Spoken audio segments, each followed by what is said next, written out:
अध्याय 1। मैं हूं, आई एम। जो भी बातें प्रकाश में लाई जाती हैं वे प्रकाश द्वारा प्रकट हो जाती हैं, क्योंकि जो कुछ भी प्रकट होता है वह प्रकाश ही है। इफिसियों 5:13। सरल हिंदी अनुवाद। प्रकाश का अर्थ चेतना, कॉन्शियसनेस है। चेतना एक ही है, लेकिन वह अनेक रूपों और अलग अलग स्तरों में दिखाई देती है। ऐसा कोई व्यक्ति नहीं है जो इस एक चेतना से अलग हो। चेतना के अनगिनत स्तर हो सकते हैं, लेकिन वह वास्तव में अलग अलग हिस्सों में बंटी हुई नहीं है। चेतना में कोई वास्तविक दूरी या अलगाव नहीं है। मैं हूं, आई एम को बांटा नहीं जा सकता। मैं अपने बारे में सोच सकता हूं कि मैं अमीर हूं, गरीब हूं, भिखारी हूं या चोर हूं। लेकिन इन सभी पहचानों के बावजूद मेरे अस्तित्व का मूल केंद्र वहीं रहता है। यानी हमारे अंदर का असली मैं हूं कभी नहीं बदलता। बदलती है केवल हमारी सोच और अपनी बनाई हुई पहचान। हर व्यक्ति और हर रूप के पीछे एक ही मैं हूं, आई एम कार्य कर रहा है, जो अनेक रूपों में स्वयं को व्यक्त करता है। मैं हूं, आई एम वह वास्तविकता है जिसके आधार पर हमें जीवन में होने वाली हर घटना को समझना चाहिए। हमारी जिंदगी कैसी होगी, यह इस बात पर निर्भर करता है कि हम अपने बारे में क्या सोचते हैं। यदि आप अपने बारे में किसी बात को सच नहीं मानते, तो वह आपके जीवन में प्रकट नहीं होगी। उदाहरण के लिए, यदि आप सोचते हैं, मैं मजबूत हूं, मैं सुरक्षित हूं, मुझसे प्यार किया जाता है, तो यही सोच आपके जीवन और आपके अनुभवों को प्रभावित करती है। जब आप कहते हैं, मैं एक आदमी हूं, मैं एक पिता हूं, मैं एक अमेरिकी हूं, तो आप अलग अलग मैं की बात नहीं कर रहे होते, बल्कि एक ही मैं, आई एम के अलग अलग रूप या पहचान बता रहे होते हैं।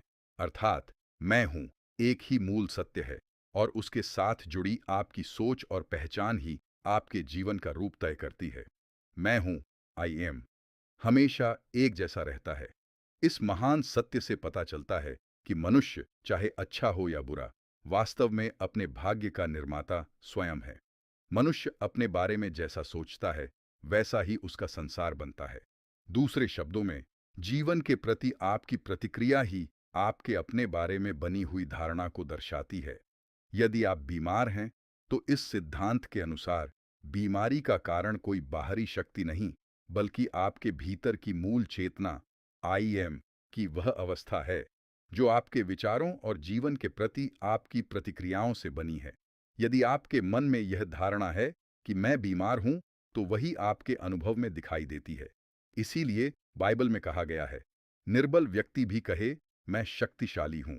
योएल 3:10। अर्थ ये है कि जब आप अपने बारे में नई और सकारात्मक धारणा अपनाते हैं, तो मैं हूं, आई एम की चेतना उसी के अनुसार बदलती है, और फिर उसी नई धारणा के अनुरूप परिणाम आपके जीवन में प्रकट होने लगते हैं। मैं हूं, आई एम आपके जीवन के हर पहलू को प्रभावित करता है, चाहे वह सामाजिक हो, आर्थिक हो, बौद्धिक हो या आध्यात्मिक। मैं हूं वह वास्तविक सत्य है जिसकी ओर हमें जीवन में होने वाली हर घटना का कारण समझने के लिए देखना चाहिए। मैं हूं अपने बारे में जैसा सोचता है, वैसा ही उसका जीवन और परिस्थितियां बनती हैं। सब कुछ इस बात पर निर्भर करता है कि आप अपने बारे में क्या मानते हैं। जिस बात को आप अपने लिए सच नहीं मानते, वह आपके जीवन में प्रकट नहीं हो सकती। उदाहरण के लिए, यदि आप कहते हैं, मैं मजबूत हूं, मैं सुरक्षित हूं, मुझसे प्रेम किया जाता है, तो यही विश्वास आपके जीवन की परिस्थितियों को प्रभावित करता है। जब आप कहते हैं, मैं एक पुरुष हूं, मैं एक पिता हूं, मैं एक भारतीय या अमेरिकी हूं, तो आप अलग अलग मैं की बात नहीं कर रहे होते।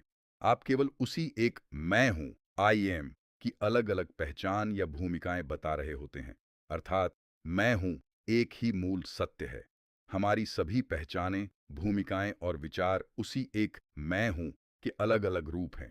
जैसे प्रकृति में एक पेड़ कई शाखाओं, पत्तों और फलों के रूप में दिखाई देता है, लेकिन उसकी जड़ एक ही होती है। उसी तरह सभी अनुभवों और पहचानों का मूल भी एक ही मैं हूं, आई एम है। यदि पेड़ बोल सकता तो वह कहता, हर नया मंदिर, जीवन पिछले से अधिक श्रेष्ठ बनाओ, अपने ऊपर पहले से भी बड़ा और ऊंचा आकाश बना लो, जब तक कि अंत में तुम पूरी तरह स्वतंत्र न हो जाओ, और जीवन की निरंतर बढ़ती यात्रा में अपने पुराने खोल, सीमाओं को पीछे न छोड़ दो।